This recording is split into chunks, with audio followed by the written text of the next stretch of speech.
ધંધુકામાં ભરવાડ યુવકની હત્યા બાદ સ્થિતિ તંગ બની છે. રોષે ભરાયેલા ટોળાએ શહેરના જુદા જુદા સ્થળોએ આગ સંપી કરી છે. બનાવને લઈને ડીએસપી સહિતનો પોલીસ કાફલો ઘટના સ્થળે પહોંચ્યો છે અને સ્થિતિને કાબૂ લેવા માટે રિઝર્વ પોલીસ ફોર્સ પણ ખડકી દેવામાં આવી છે. બનાવને પગલે શહેરમાં કર્ફ્યુ જાહેર કરી દેવામાં આવ્યો છે.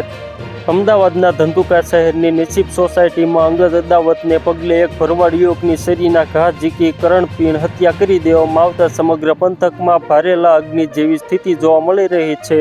હત્યાની આ ઘટના બાદ રોષે ભરાયેલા લોકોના ટોળા રસ્તા પર ઉતરી આવ્યા અને હિંસક પ્રદર્શન કર્યું હતું.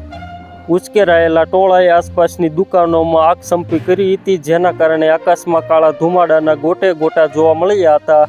સ્થિતિ વણસતી જોઈને જિલ્લા પોલીસ વડા સહિતનો પોલીસ કાફલો ઘટના સ્થળે દોડી ગયો હતો. હિંસા પર કાબૂ મેળવવા અને કાયદો વ્યવસ્થા જાળવવા માટે વહીવટી તંત્ર દ્વારા તાત્કાલિક અસરથી ધંધુકામાં કર્ફ્યુ જાહેર કરી દેવામાં આવ્યો છે. પોલીસ હાલમાં હિંસક ટોળાને વિખેરવા અને પરિસ્થિતિ પર નિયંત્રણ મેળવવા પ્રયાસ કરી રહી છે. સ્થિતિને કાબૂમાં લેવા માટે રિઝર્વ પોલીસ ફોર્સ પણ ખડકી દેવામાં આવી છે. હત્યાના આરોપીઓ હાલ ફરાર હોવાનું જાણવા મળ્યું છે, જેમને પકડવા માટે પોલીસે ચક્રો ગતિમાન કર્યા છે. તો મિત્રો, હાલ માટે એટલું જ. ફ્રી મળીએ નવી અપડેટ અને નવા સમાચાર સાથે. તે પહેલાં ખાસ કરીને વિડીયોને એક લાઇક અને RTV ગુજરાતી ન્યૂઝ યુટ્યુબ ચેનલને ખાસ કરીને સબસ્ક્રાઈબ કરવાનું ભૂલતા નહીં મિત્રો.